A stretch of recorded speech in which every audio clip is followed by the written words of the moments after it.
Calculus is way easier than you think, I promise. Remember what channel you're on right now. But super quick before I begin, when I go through this, you may think that I am oversimplifying way too much, even to a patronizing degree, but I'm not. I'm really not. Take the word of someone who studied calculus all the way through multivariable, someone who's coming from the other side of this. Tutorials and classes overload the new learner with fundamental theorems, derivations, proofs, and history lessons that are really good to know and you should know. But it is incredibly stupid to start that way, to just pour all of this stuff on someone's head. You shouldn't introduce a mathematical concept to a brand new student as if that student is going into theoretical math for a PhD. Start with the basics. Start with understanding it, and then build all of the little pieces. What you need and what I'm going to give you, to anyone who's intimidated by this, is just something to grab on. Something to reach out and hold in your hand and say, this is calculus. Something that you can build upon. You can add pieces like Legos to the outside,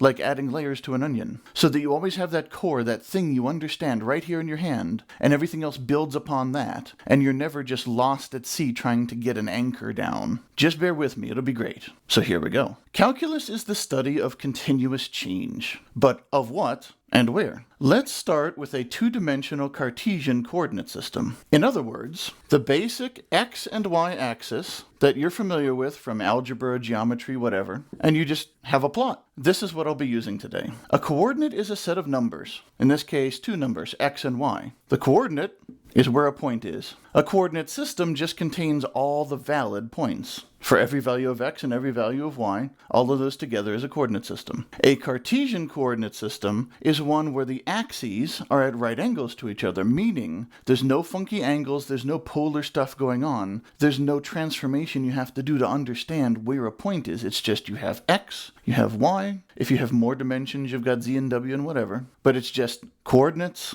and that's it. And you already know where the point is. It's the simplest and most primal, I would say, of all coordinate systems. So we'll do calculus in 2 dimensions. You can do calculus in more dimensions, as many as you want, but don't worry about that right now. The thing about calculus is it is incredibly general. And as I've said, I want you to take my word for this because I have studied calculus for many years. I love math. Calculus is general. If you understand 2 dimensions, you will understand 3 and 4 and 5 and 6 immediately, with no adjustment. It's just more on your paper that you have to keep track of. You're not doing anything different with higher dimensions, it's just more. It's not more complex, it's just more complicated. Understand 2D, and you got it. Furthermore, you can do calculus in other coordinate systems than Cartesian, but save that for advanced study if you are ever interested in it. If you're not studying math as a hobby, if you're not doing fancy stuff, you'll never need to know it. Cartesian is what engineers use, it's what everybody uses for normal stuff. So if you're not studying math specifically or something related to math, Cartesian is all you ever need to know. So, 2D Cartesian. So that's where we're studying continuous change, but what are we studying the continuous change of? That's a function. If I have y equals a times x plus b, this is the equation of a line.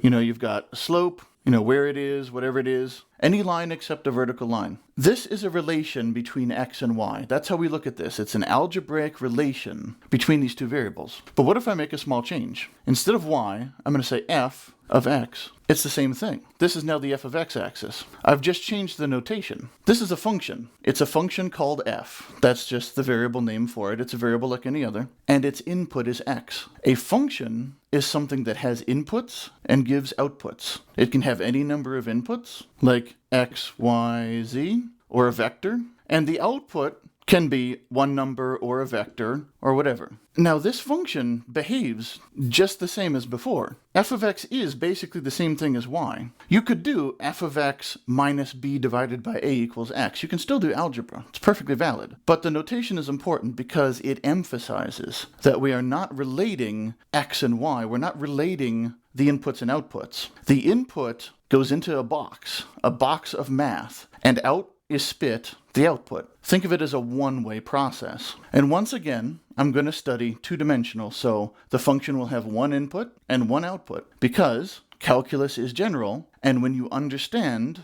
the one input, one output case, you will understand the advanced cases. Sometimes the notation gets a little tricky, sometimes the math gets very tricky, but it's not hard, it's not difficult. Once you get 2D, you get it all. it just becomes incredibly fiddly from that point, and that's why we have calculators. So we'll be sticking to 2D. But this is what we're studying the continuous change of, the function output. You have inputs, and you change the input to change the output. If you change the input by this much, how much does the output change? That's the whole thing. That's all of calculus. Change the input. What does that do to the output? That's calculus. So we're studying functions. Nowadays, there's a whole bunch of different ways to really prove calculus, derive calculus, but as I said, we don't need that. The original way, you have something called limits. You have infinitesimals, and you're doing integrals and derivatives. Integrals and derivatives are things you do to functions. They are, with one little trick, reversible. They're basically reversible. You can integrate and derive and integrate back and forth, like going up and down a ladder. Limits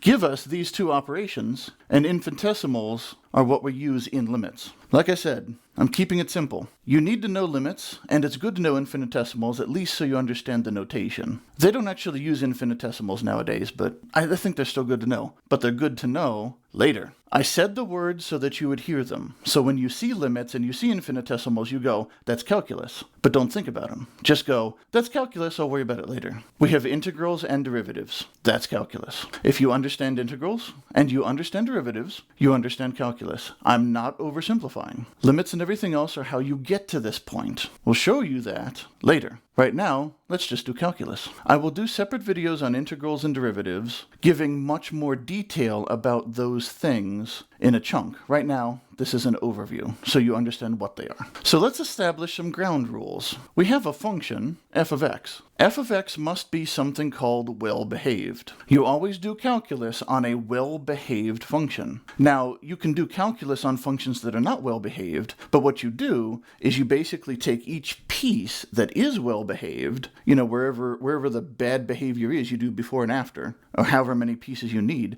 and then you put them together and you look at how they interact. So, fundamentally, you're doing calculus on one well-behaved piece at a time. What does well-behaved mean? First of all, there is a range of valid values for x. Let's say a is less than or equal to x is less than or equal to b. These are all just real numbers, just regular numbers. A is the lower bound, b is the upper bound. Only inside this range do we consider the function. If you have a function, here's a, here's b. Only this part matters. Only this part matters. We don't care about the other parts. It is perfectly valid for a function to be well-behaved all the way from negative infinity to infinity. That's fine. And we can do analysis for the entire range on some functions, assuming they don't go to infinity. But don't get overwhelmed by that. Just think about a and b. Think about maybe, you look at as a goes that way and as b goes this way, so that's how you get to infinity. But right now, just think about a range, a to b. That's all we care about. So within a to b is the valid range. It can also be written this way. That's the range. Well-behaved means three things: continuous, differentiable, and one-to-one. Continuous means it has no breaks. So imagine you're drawing your function. You have a pen, and you want to draw it with this pen. You put your pen down one time, and you draw and draw and draw all you want, and then at the end, you pick up your pen one time. If you can do that, it is continuous. If you have to pick up your pen a second time and put it down a second time, it's not continuous. It has to be one single stroke. That's it. So that's continuous. Differentiable means you can take the derivative. I haven't told you what that is yet. So instead of that, let's say it has no sharp angles. If you have the plot of x squared, you look here, it's a curve like this. If you zoom in, it's a curve like this. If you zoom in, it's a curve like this. Zoom in, it's a curve like this. Do you see how it's smoothing out? The more you zoom in, the smoother it gets. It'll always be a curve. No matter how straight it looks, it'll always be a curve. But if you zoom in, zoom in, zoom in enough, it'll be indistinguishable from a straight line. That's a curve. But if we take, let's say, a triangle, if we have a triangle, and we zoom in on this point, it'll look like that. And zoom in, it'll look like that. And zoom in, it'll look like that. Zoom in, it'll look like that forever. You can zoom in until several universes have died a heat death, and that will still be an angle. That is not differentiable. If you imagine you're driving down a road or riding a bicycle or something, and you come up to a curve, maybe it's a sharp curve, maybe you got to slow way down, but you can still imagine yourself turning and going around the curve. But if you have an angle, unless you're in the movie Tron, you're not going to make that curve. You're going to have to stop and turn to get that sharp angle. So that's what it is, no angles. Differentiable means no angles. within A to B. You can have all at once outside. All we care about is within A to B. 1-to-1 means that for every x that's in A to B, for every valid x, there is one f of x, and only one. So if you have a function from A to B, here's your function. Well, at x, here, there's one f of x. At this x, there's one f of x. But if instead you have a circle, if you look at this x, you've got an f of x here and an f of x here. That's not 1-to-1, that's not well behaved. You've got two different values for the same x. That's not good. So 1-to-1 means not that. Continuous means you can draw it in one single stroke. Differentiable means no sharp angles. And 1-to-1 means there's only one f of x for each x. And all of this when x is from A to B. That is a well-behaved function. If you're doing calculus on a function that is not well-behaved, you split it up into pieces that are, and then look at the borders between. So now that we know the ground rules, now that we have a function that's well-behaved and calm and nice, we can do calculus. So I've said we're studying the rate of continuous change of a function. What does that mean? If you have a function, there's really two properties about it. This is a value. Function f of x is this axis and this is x. So you've got an x and you've got an f of x. So for each x you've got a value. That's just what the function is. The function is a set of values and they're fixed. That's just what they are. But how fast are they changing? As in, when you're at a certain x and you change the x, you sweep the x from left to right, let's say, for a certain amount of change in the x at a certain spot, right? You want to go from here to here, around there. As you change x, how does the function's value change? That's one way to study the change of a function. But also, you can think about adding up the values. Let's say you have f of 1 and f of 2 and f of 3 and an f of 4, and you think of adding those up. Well, if you have single values, it kind of makes sense. Like if you have 1 point per day and you're adding up, how many hours you slept each day, you can think of accumulating that function, where x is which day it is and f of x is how many hours you slept. So you just add up all the f of x's and you've accumulated the value. But that doesn't work on a continuous function because f of 1 is infinitely thin, f of 2, f of 3, they're all infinitely thin slices, and you can't imagine adding things that have zero area infinitely. So this is where the idea of the area under a function. Let's say you're measuring here, you get this area as if it was a 2D shape. That, for a continuous function, is what it means by adding all the values of the function from here to here, accumulating them. So we're studying how a function's value changes, or we're studying how much of a function there is over a span. In both cases, you have a span of the inputs, and you're looking at what's going on with the output. The value of the output, the rate of change of the value of the output, how much the value of the output accumulates. So let me introduce two additional variables. We already have a and b. A less than or equal to p, less than or equal to q, less than or equal to b. This is just saying that we're zooming in. If you have a function from a to b, so it's valid in this range. Let's say we are concerned about this spot here. So we might say here and here. We're narrowing our focus to this one little spot. I'm just going to call that P and Q, just so we have clear variables. So that tells us where we're looking at the area under the curve or the slope of the curve. So that's what P and Q are. That's just us zooming in to one little spot so we can look at just that little spot. So it should be clear that I just introduced two ways to think about continuous change, and we have two things in calculus, derivatives and integrals. Derivatives are the study of the slope of the function, and integrals are the study of the accumulation underneath. Let's look at derivatives first. The derivative is the rate of change of the function's output relative to the rate of change of the function's input. As you change x, how does f of x change? If you have this curve and you look at this point right here, that has a slope. This slope represents, if you're going from left to right, it represents the rate of change at that spot. If you start at this dot and you go just a teensy way, perhaps from P to Q, let's say this is P, and let's look at Q. If you start at P at that point and you follow the slope to Q, to where x is q, then you're basically going to be at the next value of the function. It won't be exactly, because p and q, it's an approximation, but you can make, p and q as close together as you want. The idea is this slope predicts the next value. It tells you basically which way you need to go to find the next value. If the curve was like this, the slope would be like this. If it was like this, the slope would be like this at, this point and this point. And then the slope would change like this and this and this and this at each point. So the slope is kind of predicting the next value. You can also think of a derivative like division. Let's say you have a position in meters. You're studying a car. You have a car going down the road. You want to know how far it's gone. Well, it's gone a certain distance in meters. If you take the derivative of that function, where x is seconds and f of x is meters, take the derivative, you'll get meters per second,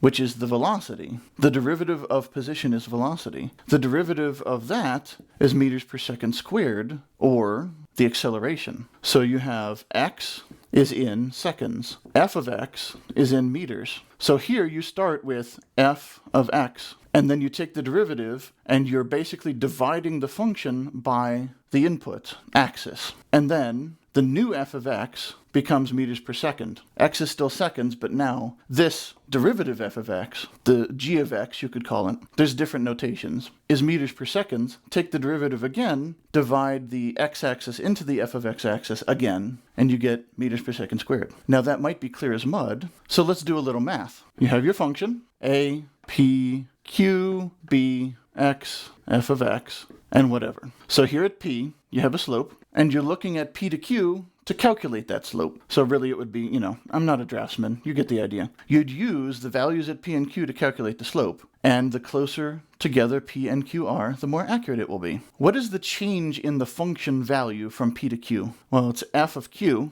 minus f of p. We could say this is delta f if we want. Delta meaning change. This is just the new value minus the old value is how much it changes. Positive means it went up, negative means it went down. So that's the change in the output. We're studying the change in input and change in output and how they're related. What's the change in the input? That's q minus p. X goes from p to q, so the change in x is q minus p. F of x goes from f of p to f of q, so the change in f of x is f of q minus f of p. So now we just divide them. We have a relation showing what happens to one when we change the other, how fast they change relative to each other. This is the slope. This is a derivative. We've just taken a derivative. For whatever the difference between q and p is, that's our accuracy. But at p, this is the derivative of f of p. This is the derivative at f of p. That's a derivative. You may have seen notation like d of f over d of x, or dy dx, if you're not using functions, if you're taking derivatives with just the y equals x. I prefer to always use functions, just so it's clear. You can do, y equals ax plus b, and you can do dy dx and get a derivative of y. It's just notation. But I think using the function notation reminds you every step of the way. It's not a relation. It's relating the inputs and outputs. It's not relating variables together. So df dx, or the way I like to write it is d dx of f of x. Once you're used to the notation, I think you'll find this one more clear for actually doing the math, but let's do this, because it's very clear here where this comes from. The change in f, the change in x, that's the notation. And this is infinitesimals. You'll see when we get there. Finally, there's one more common notation. If you have f of x and you take the derivative, it becomes f prime of x. Prime can also indicate a changed value. So f prime is the first derivative of x. Do it again, you add more primes. So that's just different notations you'll see. But this is all a derivative is. Take all this away. Don't get overwhelmed. Go back to this. That is a derivative. It is the slope of the line. If you know the value at f of p, and you know the slope at f of p, then you know the approximate value at f of q, because you have a starting point and you have a direction and you just go for a little distance. That's a derivative. So that shows us how a function changes over time. We can do math on the derivative. What about integrals? An integral is the total function value that accumulates over a range for the function input. For a certain range of the input, how much of the output do we have? If we have 3 apples today and 4 apples tomorrow, take the integral, that's 7 total apples over that range. Or you take the slope, we say it changed by 1, we have 1 more apple tomorrow than today. See, that's calculus back and forth. So an integral is adding the area under the slope, which is just adding up all the function values to say how much do we have. And since we have a function that is continuous, we can't just add infinite slices. So we take an area and we treat that as a shape, just a geometric shape. So you think of integrals as geometry, really. Derivatives are a line and integrals are an area. That's where this area under the curve thing comes from. The integral and derivative are opposites. Remember how I had a function? Let's say this is f of x, and let's say this is f prime of x, whatever the derivative is. So each value, the derivative here is the slope here, the derivative here is the slope here. If you're going the reverse, you're taking an integral. If you add up the change, you have the rate of change, so you add up that change, you can apply it and get the new value. You know how I said you start at a point and you follow the slope of the line? And that's what the derivative is doing? An integral is how you do that. Think about a car going down the road. You have a function, that's your position, how far you are down the road from the starting point. That's your f of x. If you take the derivative, you get your speed. At any particular moment, how fast are you going? Well, if you have your speed, and you go that speed for a certain amount of time, you've gone a certain amount of distance, right? If you keep track of your speed, you go faster here, slower here, and for each little speed change you add up, the speed you were going times the time, you get distance, add up all the distances, that's how far you've gone. That's an integral. You're taking the rate of change, and you are looking at how much that rate of change accumulates over time to get a new actual value of the thing that it's the rate of change of. That's the relation between integrals and derivatives. They're the same thing but opposites. As I said, derivatives are division. Integrals are multiplication. If you have your acceleration, meters per second squared, you take the integral, you get meters per second.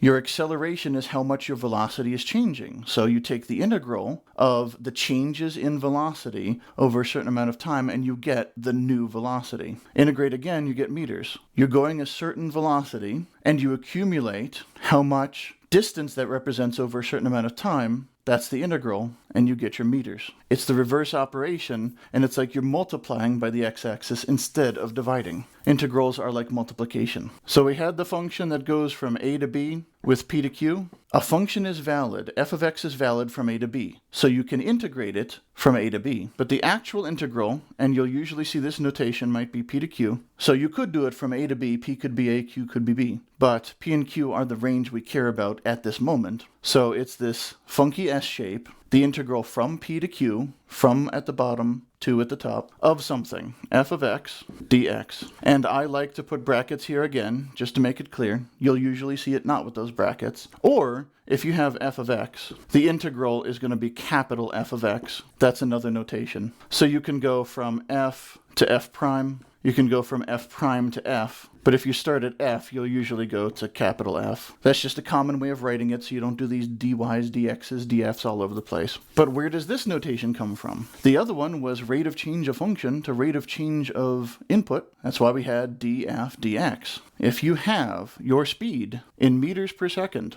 let's say 3 meters per second, you want to measure that for 2 seconds times 2 seconds equals 6 meters. You have your speed, you have your time, you multiply them, you get the distance in that time. That's the integral. Here's f of x, here's x, but it's the change in x. It's the area. Remember? Think of it as a rectangle. Here's p, here's q, this is a rectangle. We're looking at this spot here. A rectangle's area is height times width. Area equals height times width. That's what we're doing. What's the height? What is the height here? That's f of p. What is the delta of the x-axis? What is the distance from p to q? Wouldn't that be, see this is the height, wouldn't that be the width? The width of the rectangle is q minus p. So we have f of p, and we have delta x equals q minus p. We multiply the height of the rectangle by the width of the rectangle, we get f of x at p, so f of p. We were going 3 meters per second at this instant, and we do it for 2 seconds. We're not doing it from 0, we're doing it from over here, but we only care that we did it for 2 seconds. It doesn't matter if p is 90 and q is 92. The point is we've gone this speed for this time. So there's the speed, there's the time, there's the distance, and this is where it comes from. dx, the change in x, but it's not the change in the function value, it's just the function value. The derivative times the change in the input is the integral. So that's where the dx comes from. That just explains the notation. I've said that I'll go over this in other videos to make integrals and derivatives more clear, do some more concrete examples. But I have one final example to conclude this video. So I keep talking about rate of change and accumulation of change. And it always sounds like time. Things change over time. We accumulate over time, but it doesn't have to be. The inputs and outputs can be whatever we want. If we're doing abstract math, it doesn't matter. But even in the real world, it's not always time. Sometimes it's cookies. So what if I have the following things: 0, 1, 2, and 3. And the values are 0, 1, 0.5, 0.25. What is this? Well, this is x. X is cookies. We've gone to the grocery store and we're buying cookies. Maybe we're thinking about how much it'll cost, or we're being rung up and the clerk is figuring out how much it costs. Sometimes in the grocery store you get a discount if you buy more than one thing at a time. It's a bulk discount. If you buy 0 cookies, you've spent $0. If you buy 1 cookie, let's say that costs $1. If you buy 2 cookies, well, the price wouldn't go down, would it? This must not be the total order. What if this is the price per cookie? So the price per cookie is $1 per cookie. But if you buy 2 at a time, your first cookie costs $1, your second cookie costs 50 cents. Your third cookie costs 25 cents if you buy them all at once. So this is cookies in an order. Cookies in an order. And this f prime of x is dollars per cookie. This is the derivative. This is how much the order is changing by. You start at 0 cookies. You add a cookie to your order. Your order goes up by 1. You add another cookie. Your order goes up by 0.5. And what am I describing right now? The integral. So the integral is roughly f of x times delta x, where delta x equals 1. Now, because I'm using tabular data, this is going to be a little bit odd, because I'm not doing f of q minus f of p and q minus p and all this other stuff. But I'm just trying to show you the concept of adding up rates of change. If we go from 0 to 1 cookie, there's your delta x equals 1. What is f of x? Well, at 1, it's 1. 1 times 1 is 1. The order started at 0, so 0 plus 1 equals 1. And of course, there's the initial value. 0 plus 1 is 1. Delta x from 1 to 2 is still 1. What's f of x? 0.5. 0.5 times 1 is 0.5. 1 plus 0.5 is 1.5. See, we've got the rate of change, which is 50 cents per cookie. The distance, which is 1 cookie. Multiply them, we get cost, and we're accumulating it. If we're taking the integral from 0 to 3 cookies, this is what we are accumulating. The rate of change is accumulated, starting from somewhere, in this case 0. So here, 3 to 2 is a change of 1 cookie. The cost is 0.25 cents per cookie. 0.25 times 1 is 1. Added to this is 1.75. That's the integral. You start at a value, whatever that value is, and you just add.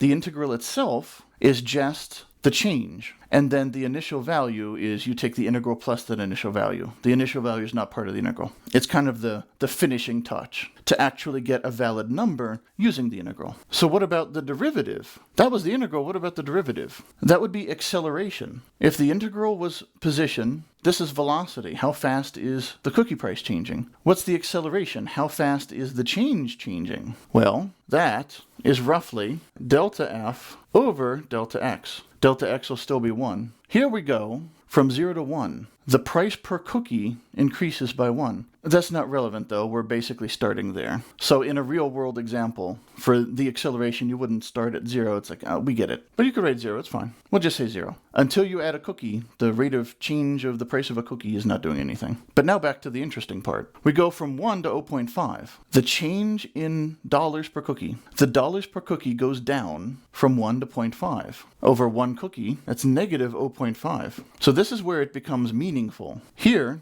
it went down by a quarter minus 0.25. This is the derivative of the velocity, which is the acceleration. Once we start at 1 cookie, which is where it becomes meaningful, the price per cookie is going down and down. You can take the derivative and immediately look at it and see, these are negative values. I'm getting a bulk discount. Every time I add a cookie, the price per cookie is going down, even though the cost is going up. When you're analyzing crazy complex functions, you can do this and see that we couldn't see with our own eyes. But this is the point. The acceleration is negative, which means the velocity is going down, which means as you're accumulating more slowly. Derivatives and integrals. Furthermore, you can see the acceleration is slowing down. It's staying negative, but it's slowing down. So you're getting a discount, but you're getting less of a discount. They don't want to basically start giving you free cookies after a certain point. Maybe 25 cents a cookie is the minimum or whatever. But the point is, the discount is getting smaller and smaller. The cost per cookie keeps going down, but it keeps going down more slowly. This is calculus. We're analyzing